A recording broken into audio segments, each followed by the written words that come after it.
Hello, and welcome to the Center for the Study of Organized Hate and the Afghan American Foundation's collaboration panel discussion on how technology and global advocacy can support Afghan women's education. My name is Naila Mohammed. I'm the Director of Research for Pakistan and Afghanistan at the Center. And my name is Mustafa Babak. I'm the co-founder at the Afghan American Foundation. Before we begin the event, I want to let everyone know that this event will be recorded.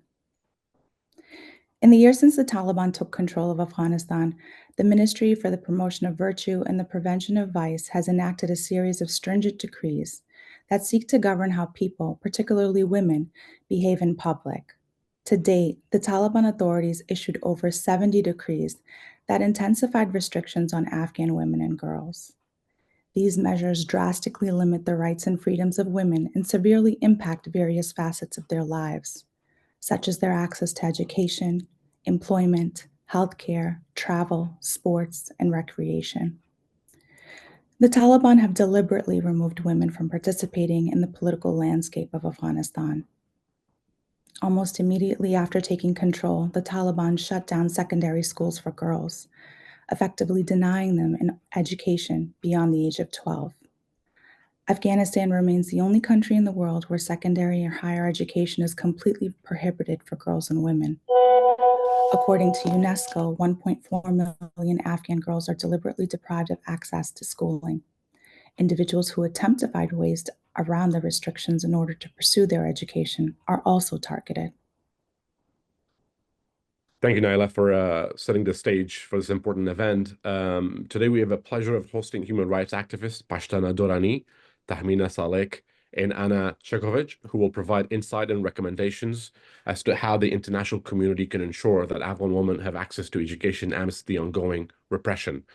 I want to note that our colleague Tahmina Salek was called on by the European Parliament to come and discuss an important Afghan girls' education. So, as the topic suggests, so she will be joining us later in the event if she can. So to begin, we will introduce you to each of our guests and then move on to opening remarks from each of our panelists. I'll begin with Pashtana Dorani. Pashtana Dorani is an international scholar in residence at the Wellesley Center for Women. She's an Afghan human rights activist and community development expert who focuses on girls' education. While at Wellesley Center for Women, she continues her work as a practitioner to develop models that support Afghan women girls in pursuing education and improving health of Afghan mothers and infants. Dorani founded Learn Afghanistan, a grassroots organization established to safely and securely educate Afghans through a distribution network of tablet computers using an offline platform. Through Learn, she has educated 10,000 children and teenagers in Kandahar, Afghanistan, and trained over 80 teachers in digital literacy. Learn also focuses on girls' health and has trained 700 girls in menstrual hygiene management. Pashtana through Learn operates 6 underground secret schools in Kandahar, Helmand, Daikundi, Samangan, Herat, and Bamyan. These schools collectively educate 700 girls daily, providing vital access to education in regions where it's otherwise restricted. We also have, hopefully, Tahmina Salek, who's a dedicated human rights activist, advocate, and the founder of and executive director of Empowerment for Her, an NGO committed to advancing women's rights and empowerment globally. She was born in Kabul, Afghanistan, and raised in Denmark. Tahmina combines her rich cultural heritage with a global perspective to address critical issues affecting Afghan women. She has a master's degree in international relations from the University of Southern Denmark. Tahmina has worked extensively with activists, policymakers, and NGOs worldwide. Her advocacy focuses on gender equality, women's empowerment, and the recognition of gender apartheid as an international crime. Tahmina has been a lead advocate in meetings at the EU Parliament and Human Rights Commission and participated in key discussions at the United Nations in Geneva to modernize international conventions addressing gender-based crimes. In addition to her advocacy work, Tahmina has successfully led micro-business initiatives establishing 50 businesses to empower Afghan women economically.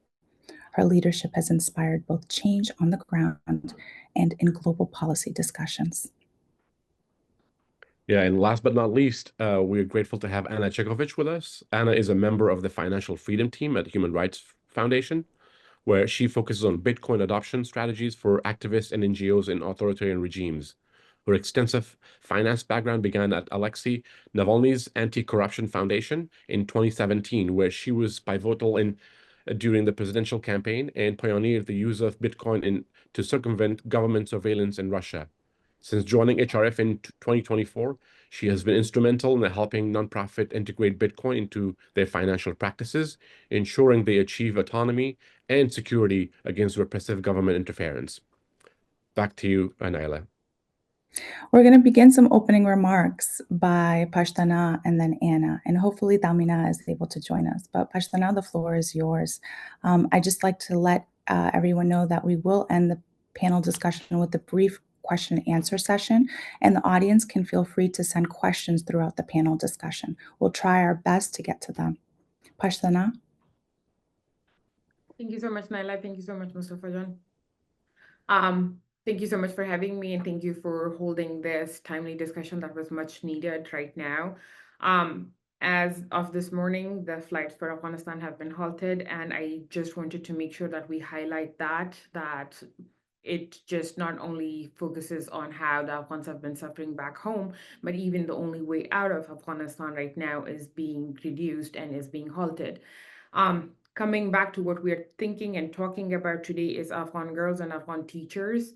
My focus has always been on finding ways and autonomy on how do we make sure that education is seen and is not held within the buildings that currently the Taliban regime is holding. And even before that, the last government that was corrupt was holding it within those spaces and those demands.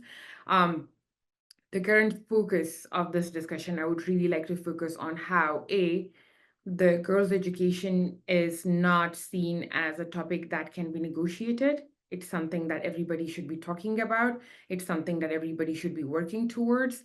And then the second thing would be, what are ways for us to achieve that autonomy? What are ways for us to focus on that? And what are ways for us to ensure that this is no more seen as something that can be negotiated with, that can be something that could be used as a card in the political games.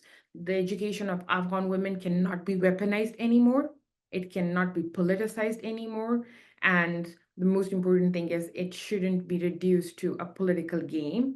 I would like to stop here because I think I have much more to say with the conversation. But in the end, I think the focus should always be in Afghanistan's education, and Afghan girls' education is not a project that can end and then you can leave. And Afghanistan girls' education cannot be politicized and weaponized and used as a political trait. Yeah. Thank you so much, Pashtana. I look forward to hearing more about some recommendations that you might be able to give us moving forward. Anna, welcome, and please give your opening remarks. Thank you so much. My name is Anna Chikhovich. It's a pleasure for me to be here. Thank you for inviting me. I'm happy to share my experience. I'm originally from Russia, and I am a CFO of Alexei Navalny's Anti-Corruption Foundation. For 8 years already, I work with Russian opposition movement, and we fight against Putin's regime. And it's been already more than half a year since I joined the Human Rights Foundation, where I educate activists on financial freedom tools. And I would like to share my experience with all of you here today. And I know that usually when you say the word Bitcoin or cryptocurrency, people get very annoyed. There is a lot of prejudice. There are a lot of biases around this topic. Usually, no one thinks about how financial freedom tools such as cryptocurrencies could be very, very helpful, very, very useful for activists all over the world, not only in Russia, but I know real life cases from Afghanistan as well, and many other countries from all over the globe. And in my experience, we started using Bitcoin in 2016 while working in Russia, in Moscow, during the presidential campaign when Alexei Navalny decided to run for president. And the first thing that usually oppressive regimes do against you, they block your bank accounts, because it's the easiest and the quickest way to stop you from operating, from doing what you have to do. And you cannot pay salaries, you cannot send salaries, you cannot make any payments. And there is an enormous level of surveillance when the government has access to banking data, when the government can control the banks. And now Russian government controls all of our donors. They can see people who donate to us through the banking system, and all of those people are at a huge risk for collaborating with us. So in some certain cases, there is no chance to use traditional currencies. And usually people in the global West, I would say people who are more privileged to have access to traditional currencies, to strong currencies such as dollars or euros, they don't understand this situation. They underestimate how financial freedom tools such as Bitcoin could be very important lifesaver for people like us. And now our organization, the Anti-Corruption Foundation, the Russian movement, we are all based in Europe, because we work in exile. We cannot stay in Russia anymore. There are numerous criminal cases fabricated against our organization, and we still operate with Bitcoin because there is no way to send money to Russia. There is no way to receive money from Russia. And it's very dangerous to send money. For example, I want to support my family in Russia, and I cannot do it physically because Russia is under sanctions, and you cannot send money. And European banks, they refuse to work with countries such as Russia because Russia is under sanctions. And what does it have to do with Afghanistan, let's say? People in Afghanistan, especially women in Afghanistan, are facing exactly the same problem. It's very relevant to them. Women in Afghanistan, they cannot even open a bank account without the permission of men. They cannot independently operate with money. They cannot have their independent salaries. There is an insane level of surveillance. And actually, there are real life cases where women in Afghanistan could operate independently with the help of Bitcoin. And there is a very interesting case. I think I will talk about it later during the Q&A session. But yes, my goal today is to explain to you how financial freedom tools could be helpful in such cases, how people can have access to money with the help of it. And it's the same topic as, let's say, VPN helping people to get access to information. So Bitcoin can help to get access to money. Thank you. Thank you so much, Anna. We're already getting questions from the audience. However, I believe Mustafa and I would like to take moderator privilege and push a question forward to both you and Pashtana. Pashtana, I'll let Mustafa ask this question. I do want to note that Tahmina Salek has joined us. If she has, then let's go to her opening remarks. It would be great, yes. Tahmina, if you can start with your opening remarks, and then we'll jump into the questions. Thank you so much, and I'm sorry for being a little bit late, but I'm glad it's all working out. First and foremost, I would also like to thank you for this invitation. It's so great to be in the same platform with Pashtana John and Anna, who especially Pashtana, I know very well and admire very, very much. I think it's a very timely event because definitely, as we see, the situation in Afghanistan is only getting worse, and women have completely lost all their rights, basically, and the human rights situation is also dire.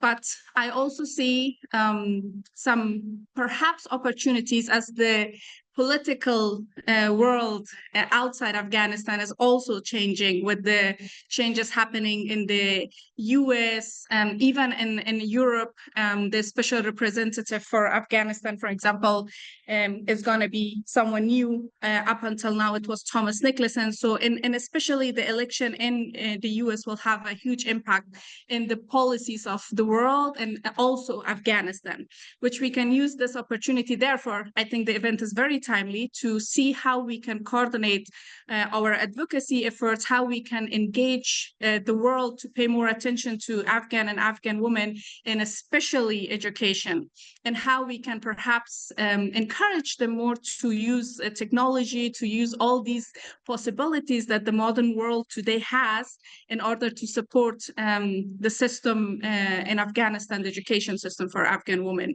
So my hope is that we will use, even though I wouldn't exactly say that there are good changes happening around the world, but there's changes happening that hopefully will bring some also change impact, especially if we like try to do lobby, try to do advocacy impacts, to use this as an opportunity and as an opportunity to have more support from the international society, but because according to me, it has been very slow and low, and there has been a general fatigue. The way that the world should have supported the Afghan women and stood by them, they haven't, and it is about time. So I will not talk too much because I would love to hear, especially from Anna in Pashtana, especially Pashtana also. Hence, she has active education system in schools and in Afghanistan. And I'm very happy, Anna, as well, because it's about the cryptocurrency in Bitcoin, how we could use. For instance, myself at Empowerment for Her, we have been using that as an active solution in order to, for instance, send money inside Afghanistan. So I'm looking forward to our discussion onwards. Thank you. Thank you, Tamina. Anna and Pashtana have already given their opening remarks, and we're headed towards the question session. And I know that you have limited time, so if it's okay with you, I will pose the first question towards you, since you have to get going soon. And I know I understand and I actually that managed, because this was also very important for me. So I managed to kind of so much. postpone a little bit my other events so I can stay here longer because this is very essential and important. So, but sure, we can start with me. Thank you so much. I appreciate it. I appreciate it. So the Taliban in the past 3 years have intensified restrictions on Afghan women and girls. What tangible actions can key stakeholders, including international actors, policymakers, and NGOs, take to support girls' education? Sure. Just let me, for one sec, have my notes so I can, in case forget any point, then I can look into them. But I think it's very important that we should work with other feminist organizations around the world, and there has to be a better collaboration between the activists and Afghan activists, Afghan feminists, those who are actively doing something to better the situation in Afghanistan and rest of the world's feminists and those organizations who are working for women's rights. I think definitely I feel there's a lack in that, because in the very important discussions of like on the global basis, Afghan women voices are lacking. It should be like one of the top priorities, because Afghanistan completely is a very example, the undeniable example that gender apartheid is happening. So women are denied their basic rights just because they're women. And as we know, Afghanistan is the only country in the world that says education is not allowed for women at a time where we are talking about AI, at a time where we are talking about how to live in the moon. We are fighting for basic human rights. So a better collaboration, which I would want ourselves also to be better, to reach out to the women rights activists globally and the feminist organizations, but also this is also a call for them to try to reach out to us and have Afghan women voices in the important platforms that are there. Also, it's very important that each of us that are in different countries outside Afghanistan, that we should have better collaborations with them. I know this might sound, but celebrities, we have to connect with them because they have a platform. And I would like to give an example of our own recent advocacy effort where we managed to have 5 Danish singers in a very important yearly, which happens every year at a big Danish TV called TV2, where each year they look at the important happenings in Denmark. So in that platform where there were all journalists, all the celebrities, all the media world, and it was shown to millions of people, we managed to have the voices of women in that platform where we had videos from inside Afghanistan recorded, and the 5 Danish artists, singers, they came on the stage, and then they, instead of singing where people were expecting them to sing, they actually said, today we are not going to sing, today we are going to give our platform to the Afghan women. And then the videos from inside Afghanistan, messages from inside where they had covered their faces, appeared in this biggest screen. So this, I think we should do more of in order to be heard, engage with the celebrities, with the people who have platforms, with people who are well connected with the media. We need to partner with them, and also with our decision makers in those countries we are. For instance, later on today, I have a speech at the Danish Parliament, for example. So this is important to engage on the local basis, the policymakers, so they can fight our fight in their own parliaments, and hopefully push their governments and policies to support, because there's a definite lack of it, and I don't think the world is taking this issue serious. And also, I think I also feel like in these, especially 3 years that I have been active, there is a lack of support for the organizations outside the country. Like, for example, I mean, we have to support those on exile better, because we know the culture, we know the language, we have good network. And again, Pashtana Jan's work inside Afghanistan is one of those examples. And these organizations should be supported, because we try to do what we can to echo the voices inside and try to support, because of the network that we have, some of it open, and a lot of the work is also happening underground. So I hope that those of us, those NGOs on exile that are trying to, which has good connection with the grassroots, should be supported better and more strongly. Yes, these are, I think, for now, some recommendations. And just to say, like, just to touch base on, not to take all the time, but I think on individual basis also, every citizen can actually have an impact, can do something. They can, for instance, try to figure out which NGOs are active, Afghan-led, women-led organizations are active in their area, because we are all over the world, and many of us right now are actively participating and doing our best to support the local and especially women inside Afghanistan. So find out which NGOs around you exist in your own society, and try to either volunteer, support financially, or just ask them and reach out how you can support. That would be a huge help, you know. We need more people to join, and also each time we meet our politicians, and we have to keep them accountable. We have to keep asking and pushing for what are you doing for for Afghanistan, because aside from the fact that we have to, these are the values we have to, like solidarity just as human beings, but also for the security of the world, it's important that we should stand by the women. So any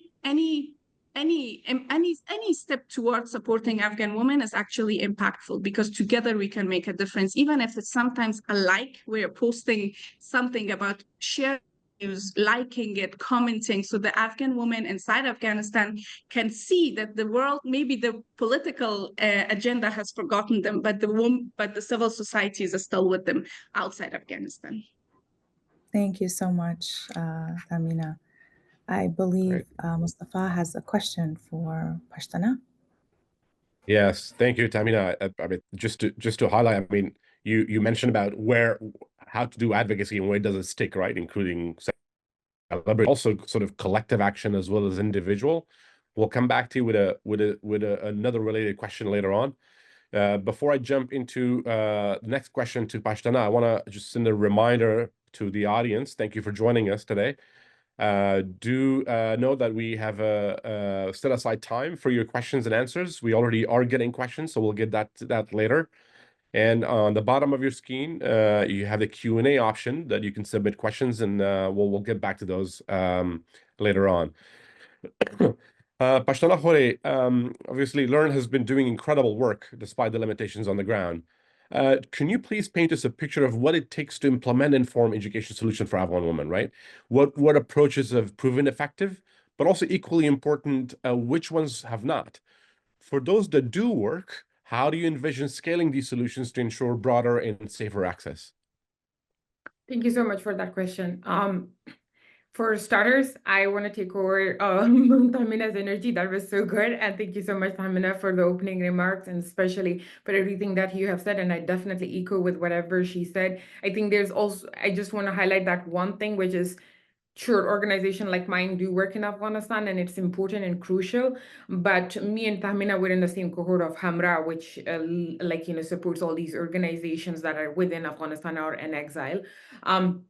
And we have the scale. And on this scale, we're talking about how do we engage, what do we negotiate, what we don't negotiate. And Tahmina was on another extreme and I was in the middle. And I was thinking to myself, I was like, oh, by the way, we're very close. We are close friends, but we have very different political views on how we want to engage and everything.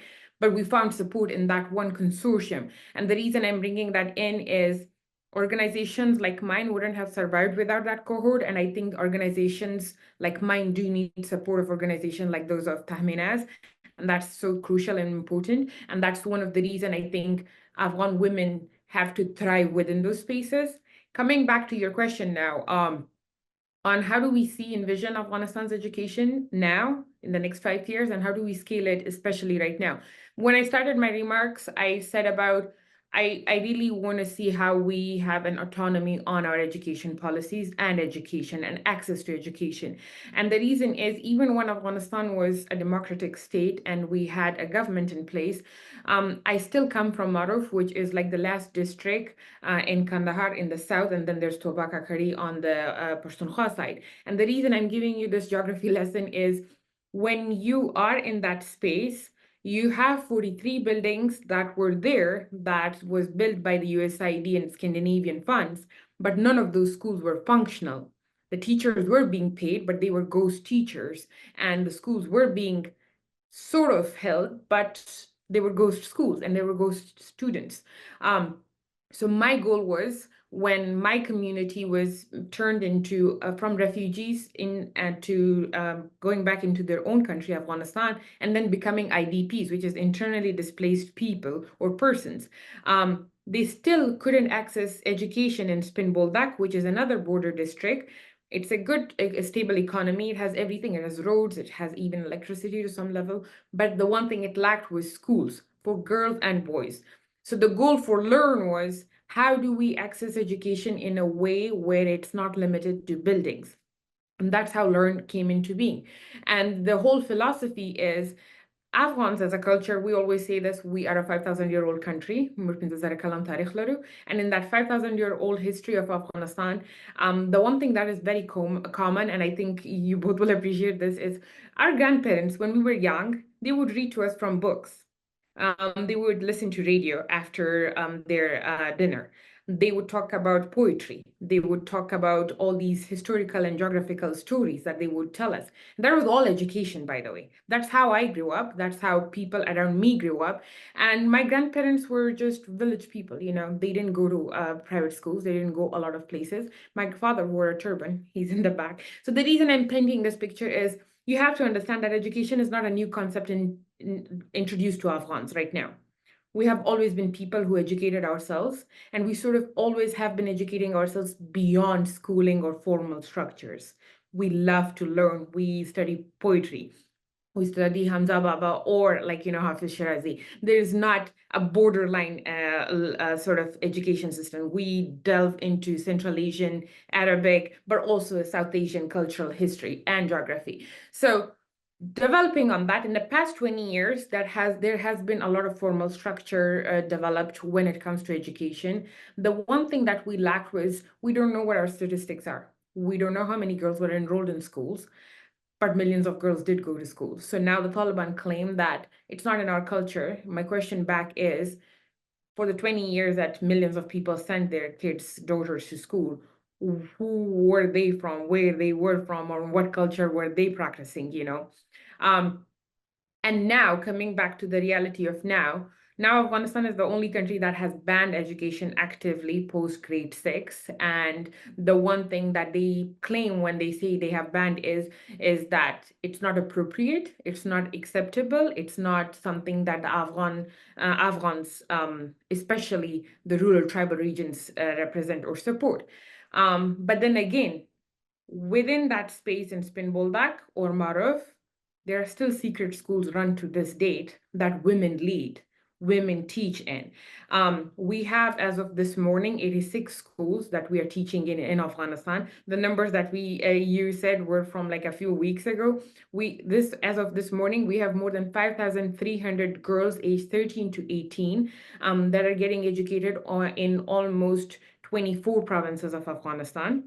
And it doesn't only include like Kandahar, because I come from Kandahar. It includes Kandahar, Helmand, Parwan, Panjshir, Badakhshan, Mazar, Herat, Samangan. So my point is, the culture of Afghanistan is education, educating their daughters. So that's a clear vision. People are sending their daughters to secret schools, clandestine schools. So that's the reality that we have to accept, and the Taliban have to come to terms with. Now, coming to what has worked. In the past 4 years or 3 years, the one thing that we experimented was in-person learning. In-person learning works for us because Afghanistan is a place where we're very communal. We have a community lifestyle, and learning is mainly communal. We learn from our elders, we learn from older siblings, and that sort of learning is integrated into our fabric of our society. And that's where in-person schooling works. Girls go to all these secret schools, they learn in these spaces, they access the resources that they need, they access all the amenities that they need, and they continue learning biophysics, chemistry, mathematics because they have a support structure. And by this, I don't mean because you need a book in a space for you to do that. No, I'm the older daughter of my family. Every time I would wake up in the morning, I had to take care of my brother. I had to take care of multiple things before I did my own work or before I studied.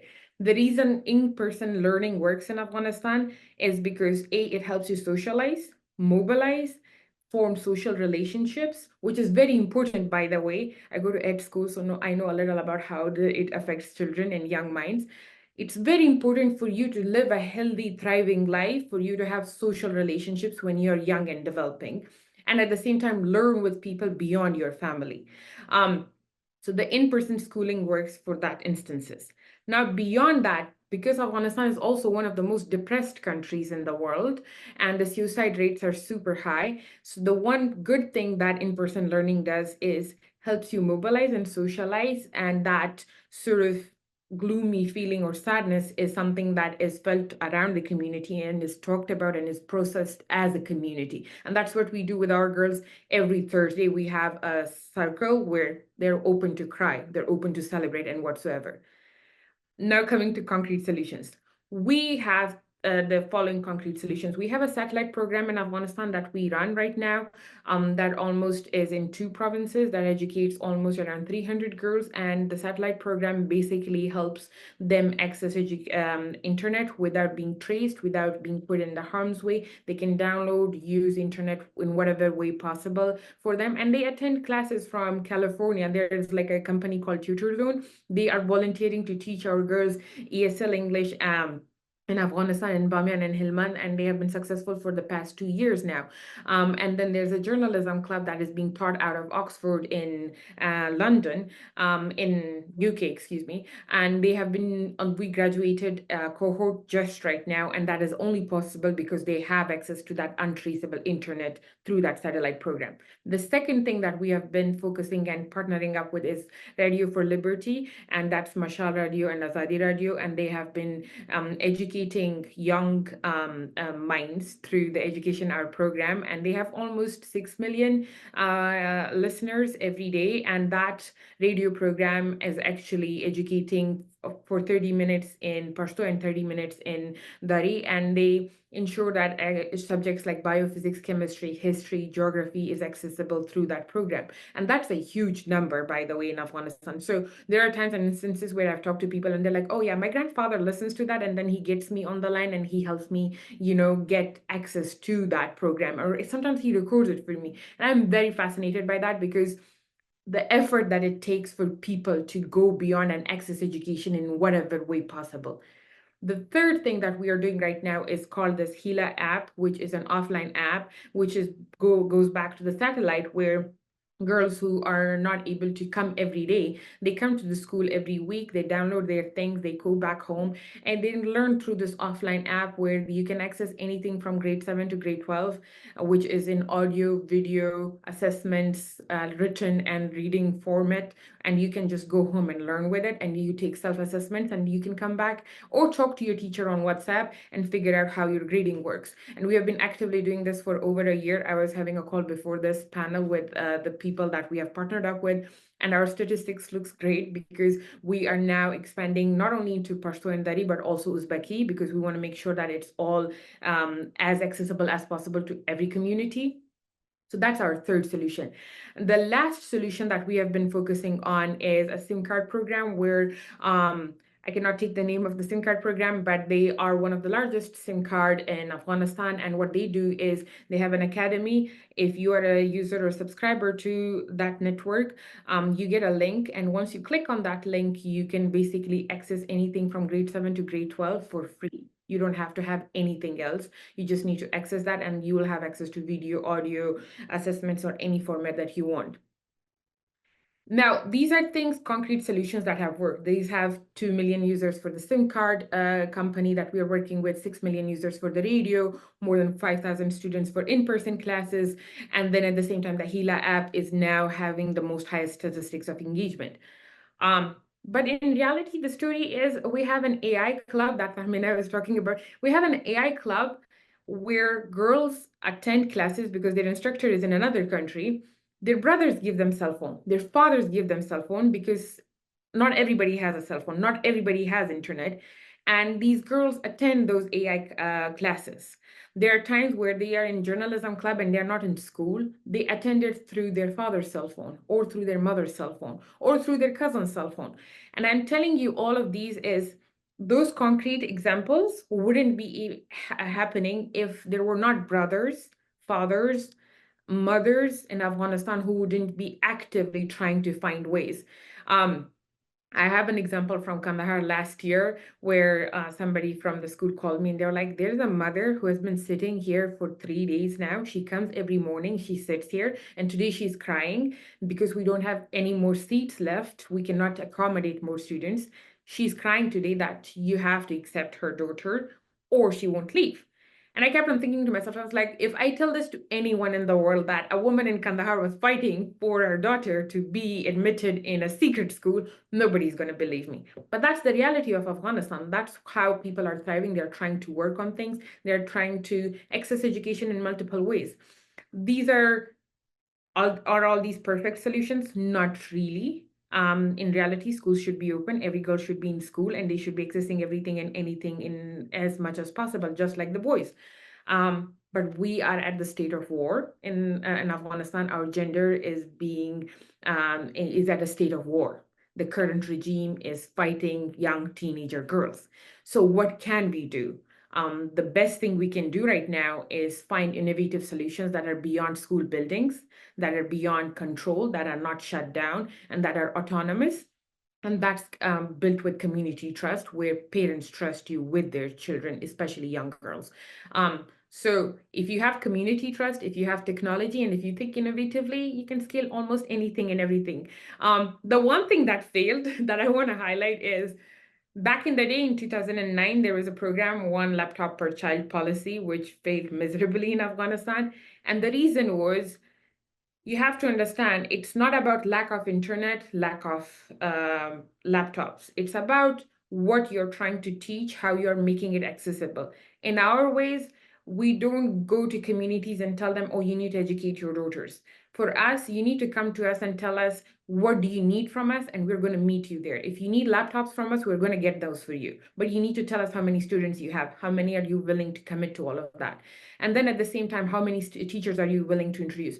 So it's not about mass funding things. It's more about how you're thinking through it and how much are you willing to collaborate and earn the trust of the community and work with them. I'm going to stop here. I'm sorry.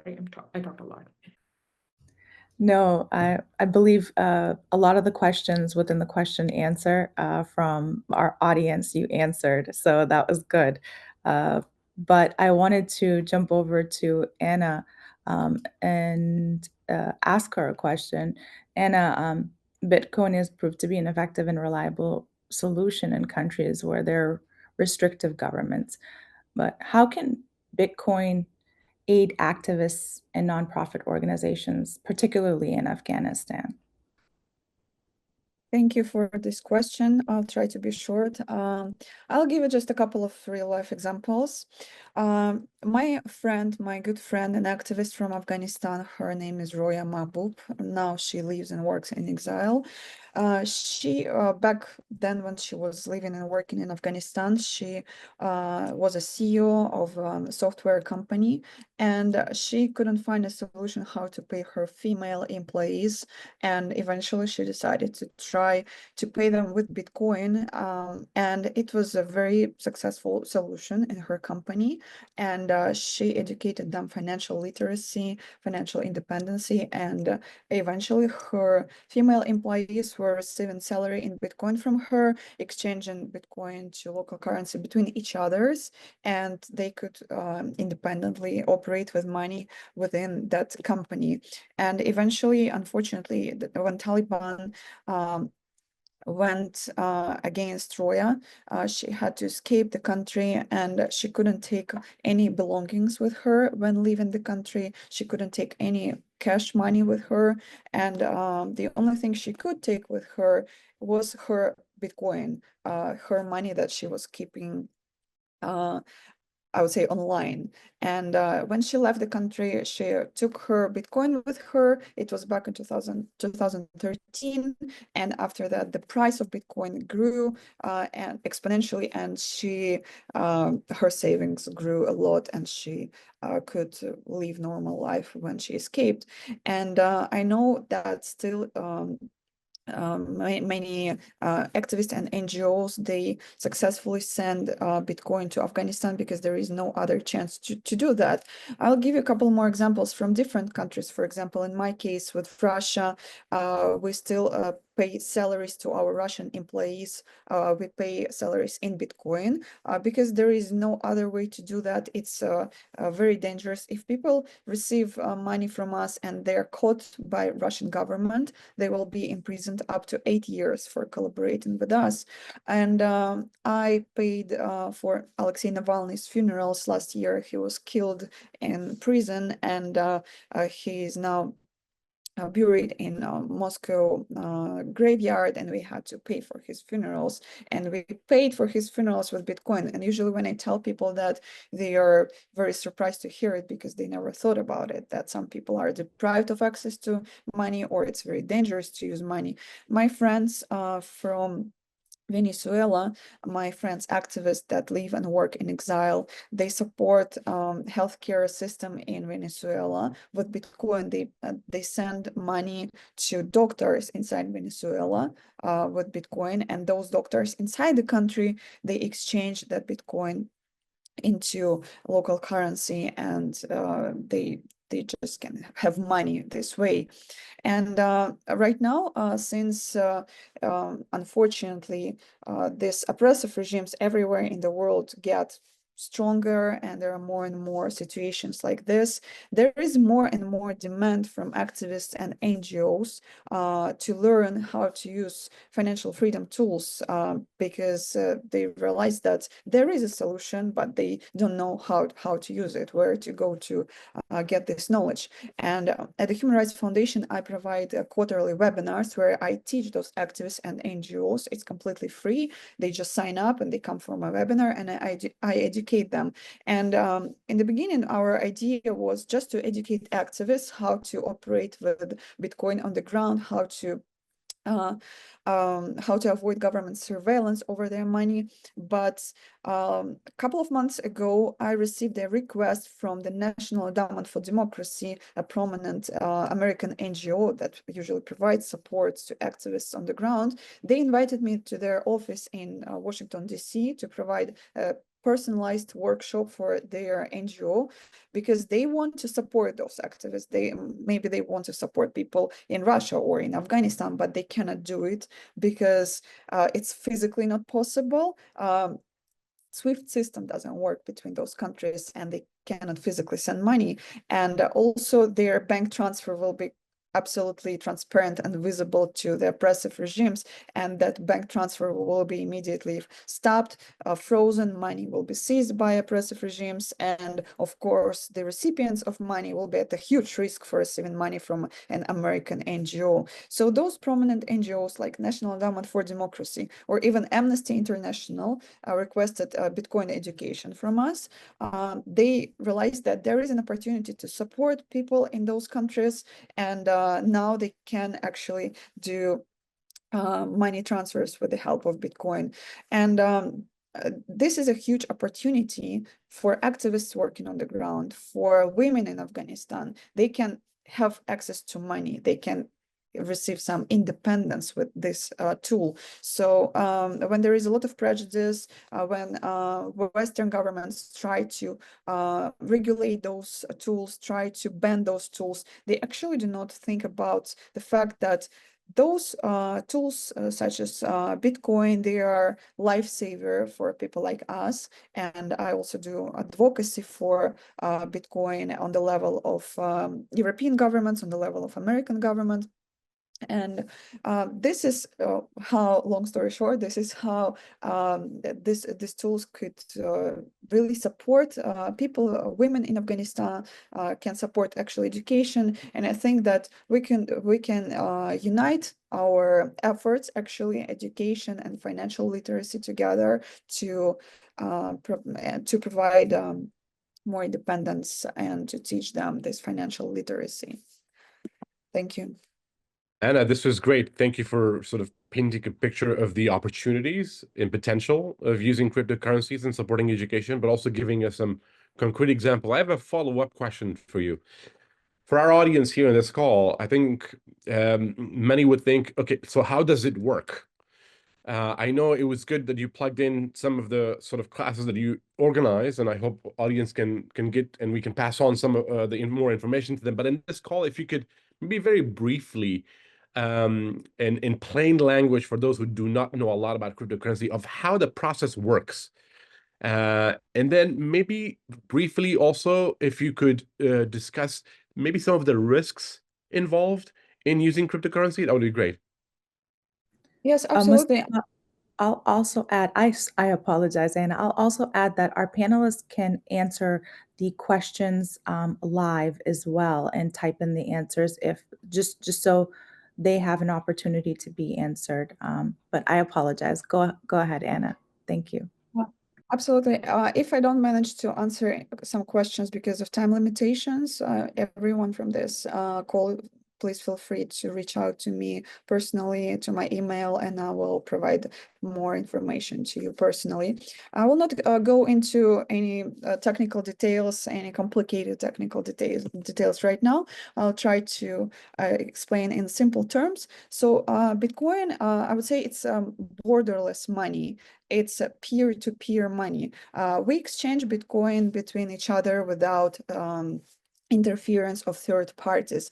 Banks, governments, they don't see those transactions. They cannot interfere in those transactions. And actually, the only thing that we need in order to send money to each other with Bitcoin is to have an app on our phone. I mean, there are different ways. It's not necessarily an app, but this is the easiest and the fastest option that I use on a daily basis in my life. I receive salary in Bitcoin. So basically, I have an app on my phone, a wallet, Bitcoin wallet, and if any of you in this room download any Bitcoin wallet, we can just send money to each other, and those money will, you will receive those money within couple of minutes or even couple of seconds, and no one can stop this transaction, no one can see this transaction.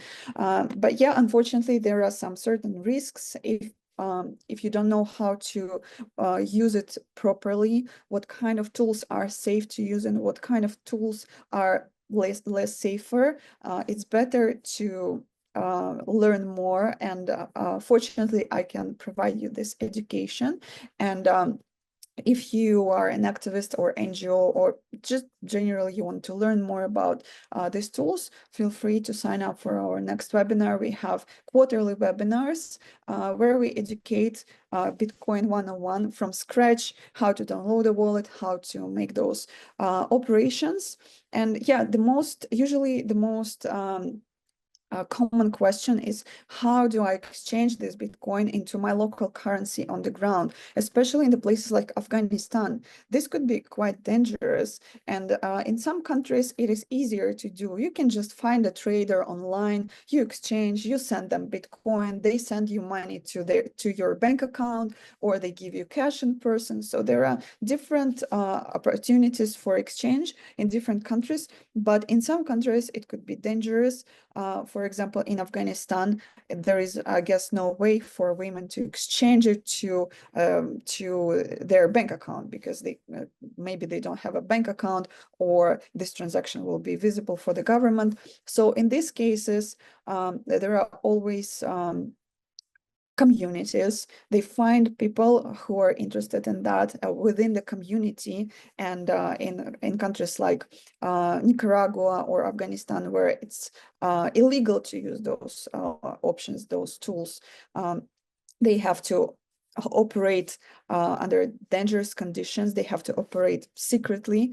And at the webinar, we also teach how to find those communities, how to find people who would be interested to convert money with you. With the case that I mentioned with Roya, my friend from Afghanistan, women in her organization, they were basically exchanging between each other, so they created that small community.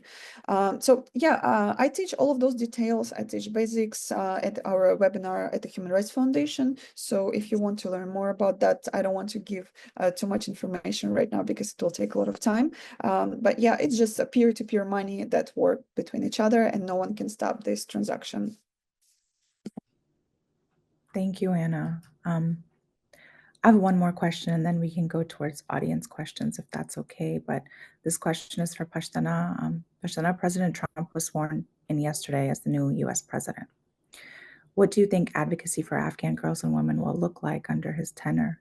Do you think there are specific strategies you believe would be effective in advancing their cause during his administration? Thank you so much for that question. And I think it's very important, especially looking at the current. I would like to highlight the fact that Women, Peace and Security is going to be celebrating their 25th anniversary this year. And under that framework and under current president's framework where they're heading, I think it's timely to see that the young girls' education ban might be seen in a very different light, because even now there are active bodies and parties that are sort of lobbying for the moderate Taliban, and they're already penetrating the current DC circles, and there has been an active lobbying going on for them. And the current president might actually engage with them from what we are seeing and predicting.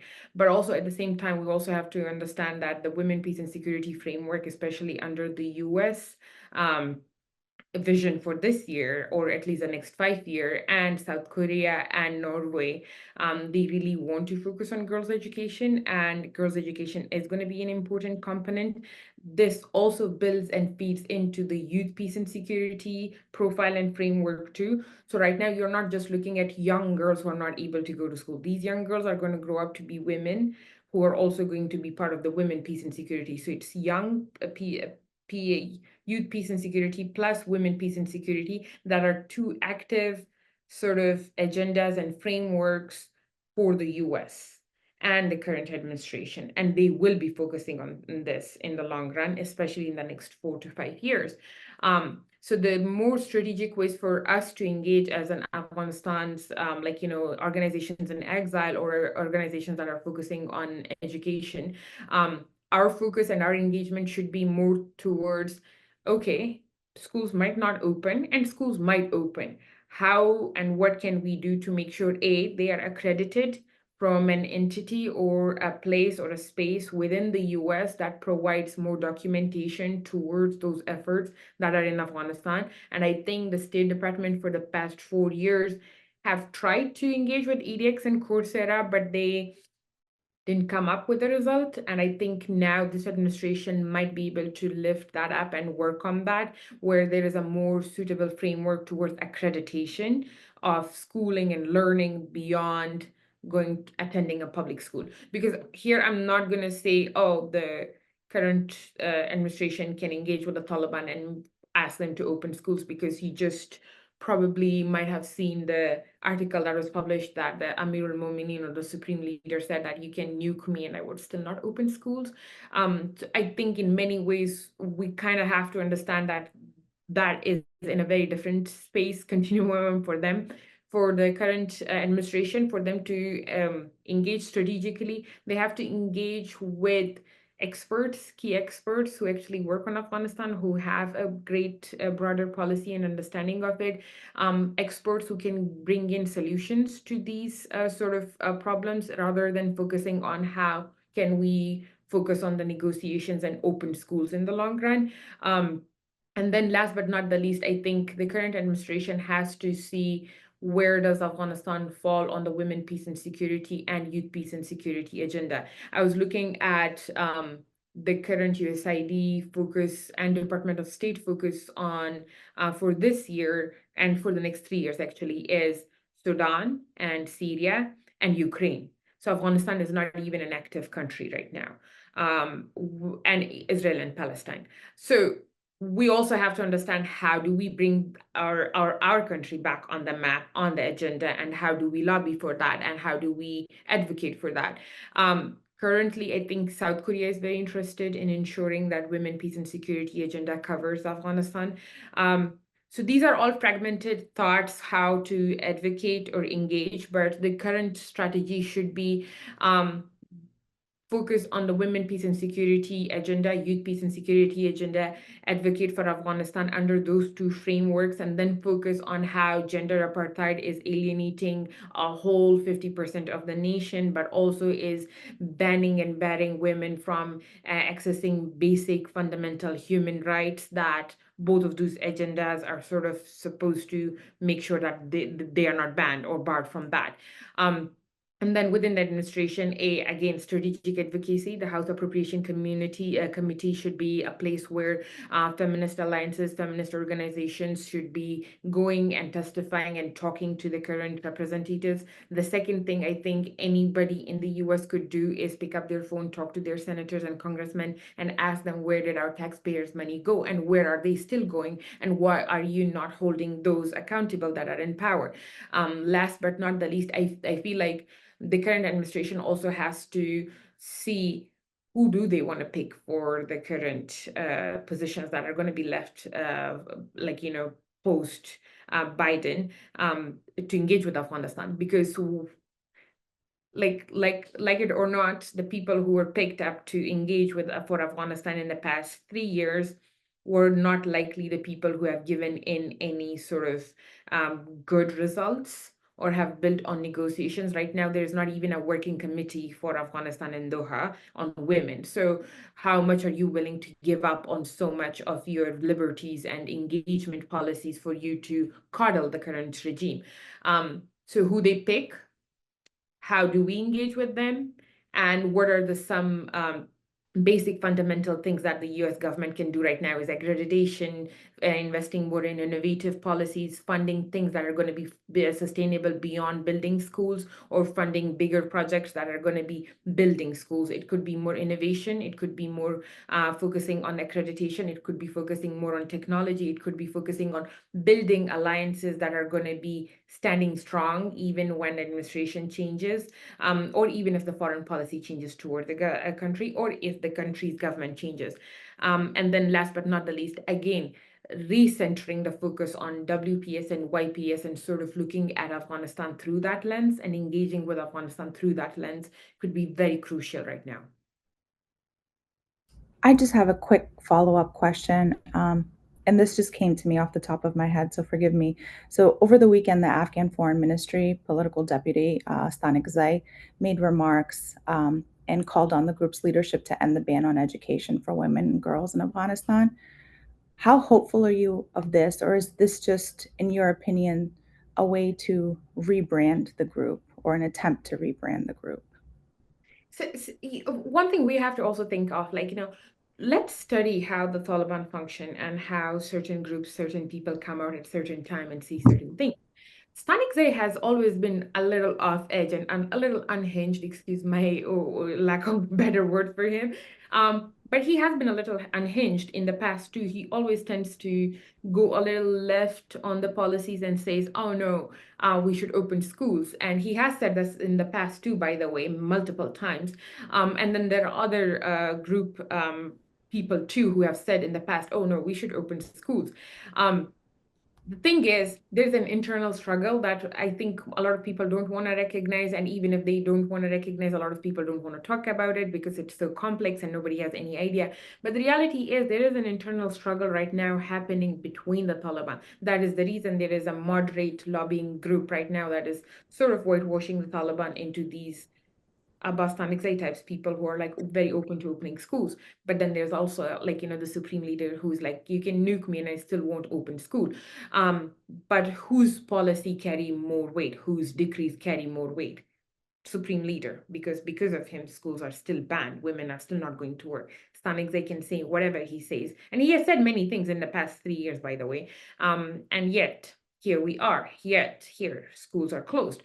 So my point is, some of them really try to rebrand themselves so that they are not banned from traveling. Because if you remember last year, the education minister, he kept on saying a lot of stuff and then he got banned to travel to other countries. So some of them are really scared for themselves, for their families, for their bank accounts, for their residencies in other countries, which I think should be targeted in the first place. They should be banned. Why is the Qatar office still open? Why is there not a women office that we are not opening in the first place instead of that? So those are sort of things that we have to look at critically. But at the moment, as we see, the only person's decision that carries the most weight is the supreme leader, and he wants the schools banned. Stanik Zai in the past has made multiple statements. For the lack of better understanding would be either he really wants to be posed as someone who could be seen as a moderate leader in the next few years when the supreme leader dies, or he could be also someone that wants to engage with the government of the US. And in the past, even he has, like, if you remember, there was a time where they repainted the walls of the US Embassy, and he was the one sort of leading that whole effort, because he really wants to engage with the current government, and they see Trump as someone who would engage with them.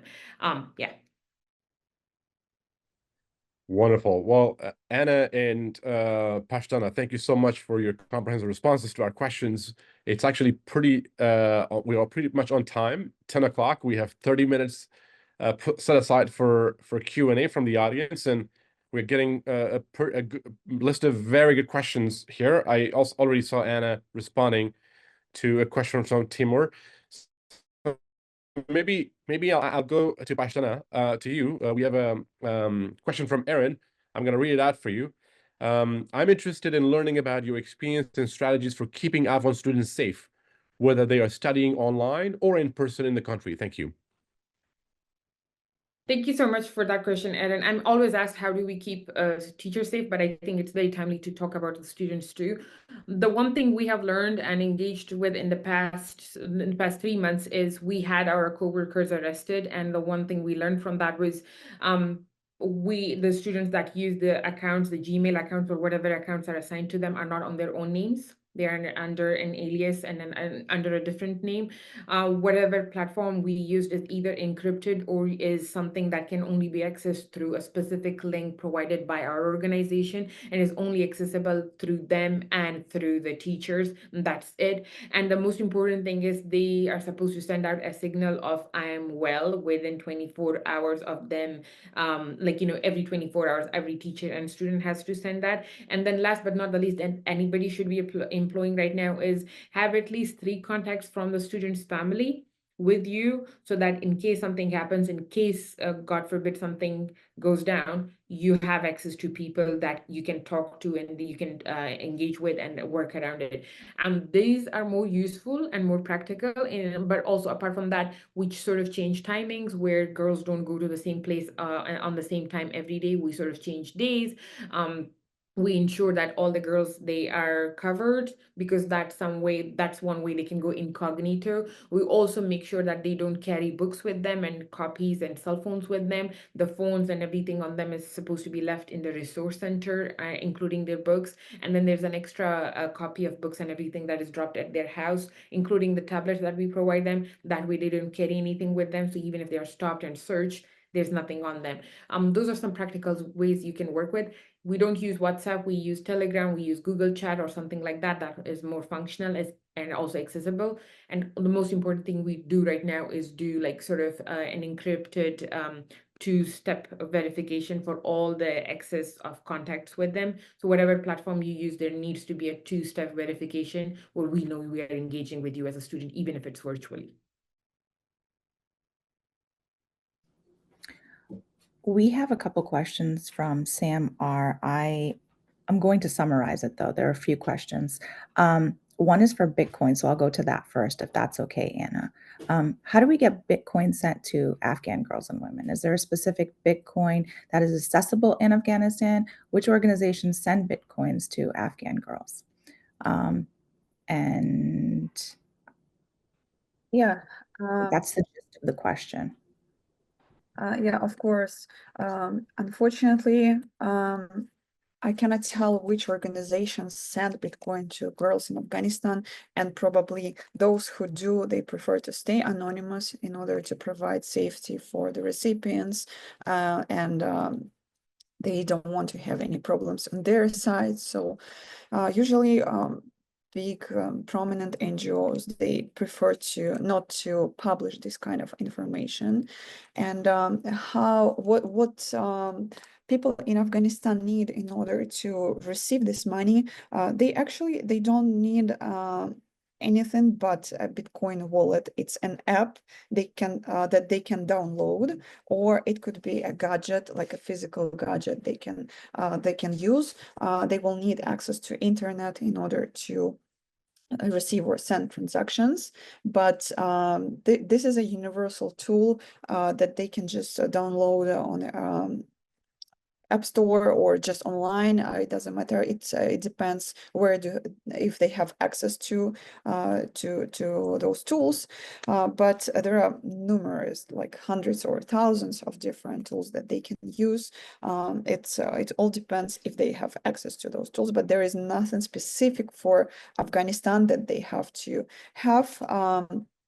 It's just an app that you and me and people in any country can get in order to receive and send transactions, and they can any moment delete this app if they have a password to their wallet. Every wallet provides a password. All you need is to remember to write down your password to your wallet. This is what my friend Roya Mahboub did when she escaped Afghanistan. She only took her password with her. She didn't need to have a phone. She didn't need to have an app. She just needed a password. So when she escaped the country, she recovered her Bitcoin just with the password to her wallet. She downloaded an app again, she put her password, and she had access to her money. So basically all you need is a password to your wallet, but which one you prefer to use, it's up to you. And of course, it all depends on availability in some country. So if there are any particular questions, if you really want to provide any aid, you can contact me directly, and I will work on your particular case with your organization, and I will just help you step by step, and I will teach you how to do that. Thank you, Anna. Pashta, I'll go back to you. We have a question from Atifa Jalil. She's a PhD student, and her research is regarding online and underground schools. So I think you talked a little bit about online safety. Her question is specifically regarding in-person education safety. And she says that in some of her interviews, there are examples of some of the women or girls whose husband have been imprisoned after the Taliban found out. So how do you deploy safety measures for in-person education in Afghanistan currently? I think I know Atif. I may have engaged with her in the past, but I might be mistaken. For in-person, the reality is, yes, our co-workers were arrested. So I'm not denying that it's all rainbows and happy. It's the happiness all around it, and we can figure it out. There are times where you could be traced. There are times where your movements are sort of surveilled. The best thing I think for you is to make sure that you don't have a pattern. You don't have a pattern of you are going to meet on this time. We're going to meet on this day. The pattern should be as fragmented as possible for you to meet on as flexible timings as possible. Mix it up a little. Don't meet in person all the time. Try to meet in person and virtually every now and then. And then apart from that, the third thing is in case you're arrested, you should have a backup plan. You should have advisors that are going to help you understand and navigate. You should have investigators who could investigate without being associated with you. And then apart from that, you need to know what sort of action do you want to take. Do you want to engage with the media and sort of pressurize the Taliban into leaving your people out? Or do you want to manage it more personally on a personal level? So all those sort of tactics could be employed. But more importantly for in-person, I think the best thing you could do is like ensure you're as much as the students are going as incognito as possible. There are not a lot of documents found on them. There are not a lot of books found on them. They don't carry anything on them. They don't carry mobile phones that has WhatsApp and a direct conversation with you. And most of the things that even the space that you're using could be a space that you could change every now and then, which is, I know, a luxury. But those are the sort of tactics that we employ and still use and continue to think of more things. We also we have safe houses that we are employing because that's one way to ensure that in case something goes down, that safe house is the space where it's completely safe to be there 24/7 for as much as time possible. So we do that too. And then at the same time, it's just for general organizations, anyone who's hearing it, you need to have someone who's going to help you get a visa for Iran or Pakistan and contacts across those two countries or borders where you can have, you could send your staff or team members or anyone who might be on the radar. So those are the sort of tactics that we have employed and have worked for us. And we continue to think of other ways to sort of engage with that. Yeah. We have a lot of questions, but there's another interesting question from Bahishta Zahir. She says, hello.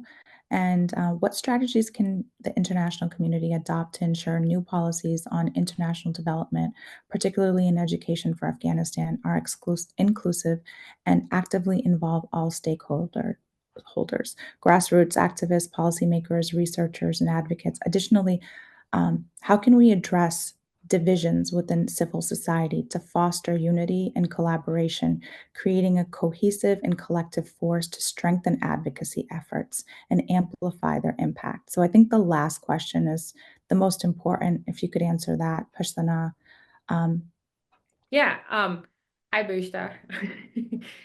So I think one thing we sort of have thought of is like, oh, why do we have so many differences? Why is everybody so fragmented? Why don't we have a joint effort? I think I have come to realization it's good that we have so many differences. It's good for us to have so many values and sort of understand that this is what my value is and this is where I stand for. Some of them might be dumb, which is fine.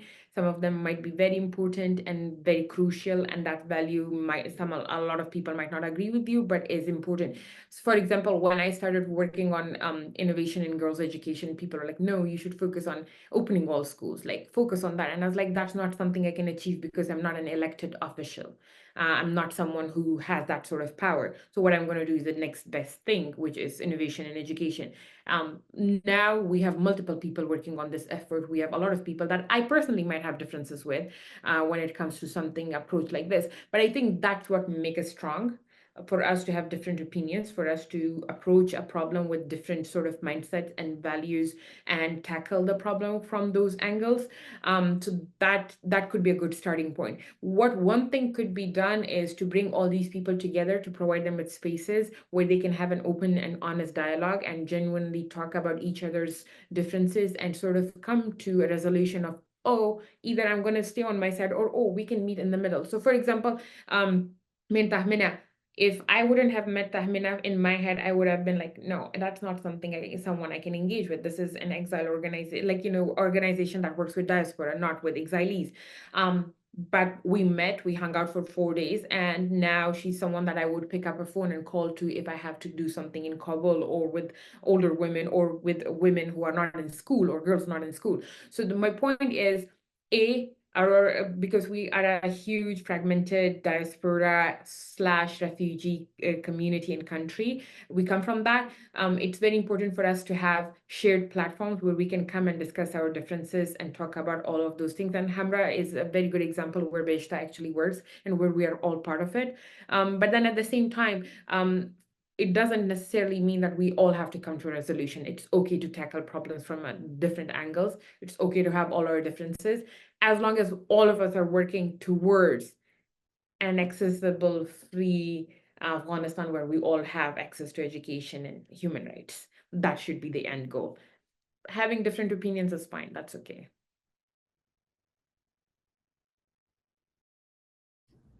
Great. Thank you so So go ahead, Nyla. No. It's on you. So there are some comments from participants asking for resources. So hopefully we have the email address of attendees, and we'll reach out to you, Pashtana, Anna, and Tahmina, so we can share those. There are also some resources and helpful tips and networks on from Lauren that we'll make sure that we share with you. I'll come back to a question that is asked from, let's see. So many questions here. I'll try to navigate through them. There's a question on Doha. Tahmina, I'll pass that to you. Obviously, Doha has been a sort of a center location for the negotiations with the Taliban before the government of Afghanistan collapsed. But also Doha remains to be a place where Taliban have an office, but also other negotiations happen to this day, including intra-Afghan negotiations.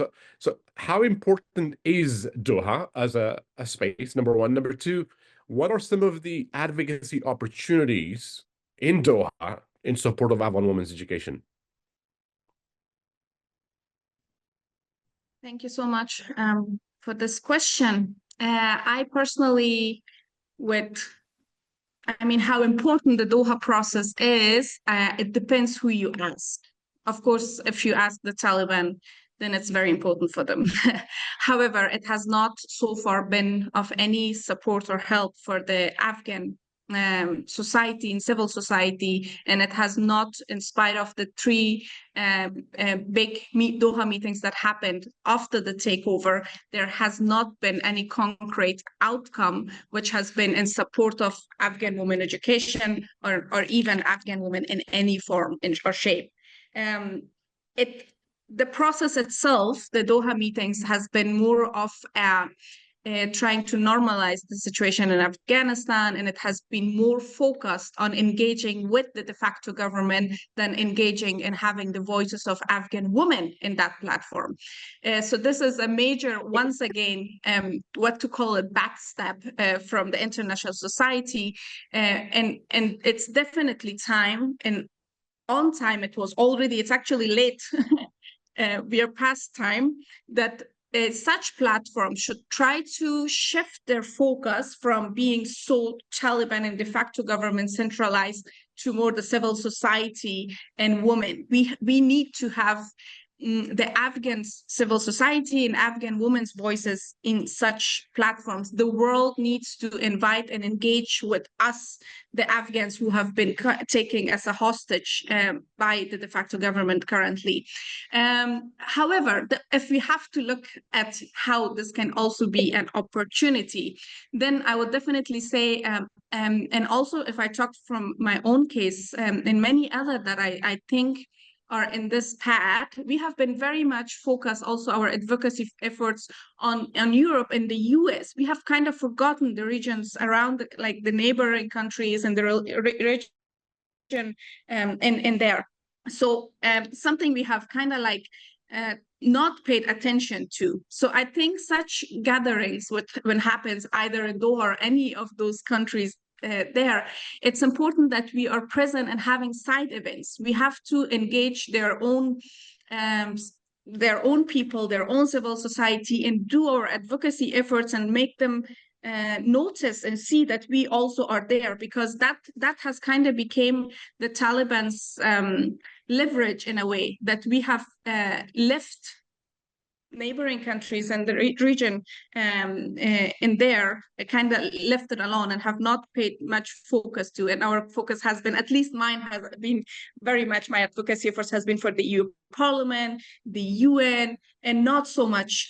So this could be an opportunity that when especially Islamic countries gather, that we should be present and having side events and try to kind of collaborate more with the Islamic countries so they can come out and be our voice and say what's happening in Afghanistan has nothing to do with religion and it's their own ideology of Talibanism. So of course, any platform, any gatherings where people come together, where decision makers come together, we should do what we can and use it for our own, for our own good and for our own matters that we are fighting for. Welcome back, Tamina. We have a question in the audience for you. Taimur Sharan is asking, he says, hi, Tamina. Could you please tell us more about building alliances with feminist movements and celebrities around the world? What are some of the lessons learned, successes from your work that we could utilize? Thank you for this question, Taimur-Jan. And Taimur-Jan is one of, as Pashtana mentioned, Hamra initiative, which is amazing. It has brought so many good NGOs and on exile that are working with grassroots organizations inside Afghanistan together, where me and Pashtana, for instance, met, as you mentioned, Pashtana-Jan, and I will definitely hopefully I will see you in April. So we have a conference, and now I know, for instance, Pashtana's work and how amazing she's doing. So I'm planning to, for instance, invite her. It has brought a lot of good NGOs together to collaborate. So and Taimur-Jan is what is Pashtana? His title is he's coordinator, director of Hamra. Yes. So Salam, Bashumo. Regarding your question, I kind of touched upon it at the beginning of this event, but I would like to briefly say again that, of course, it is very important indeed that we should collaborate with the feminist organizations, each in our own countries and also globally. We need to have them to support our cause and have our Afghan women voices in their platforms. This is highly important. And a good example is actually what's happening today. I'm as I mentioned earlier, at the Danish Parliament.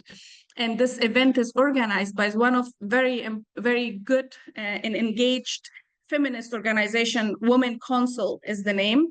They have been supporting us for a very long time. And today they are inviting us at the Parliament at their event to hear about what's happening inside Afghanistan and giving the Afghan women a voice in here. While there are also politicians in this conference, where there's ministers at this conference and other NGOs. So this opens up a lot of doors, and we have to start focusing on not just collaborating with each other, with Afghan diaspora and Afghan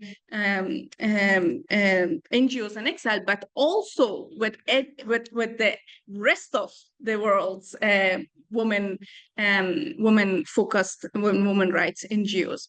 And regarding the celebrities, definitely, as I mentioned also before, Timurjan, there has been many good examples, and one of them was that we actually ourselves had an event with 5 Danish singers where they gave platform for Afghan women voices. They came in a very big event and they didn't sing. Instead, they gave the platform for Afghan women. So these things we should kind of broaden our activities and connect broader than what we are doing right now. We do need the world's attention and support, and we have to go through their own channels.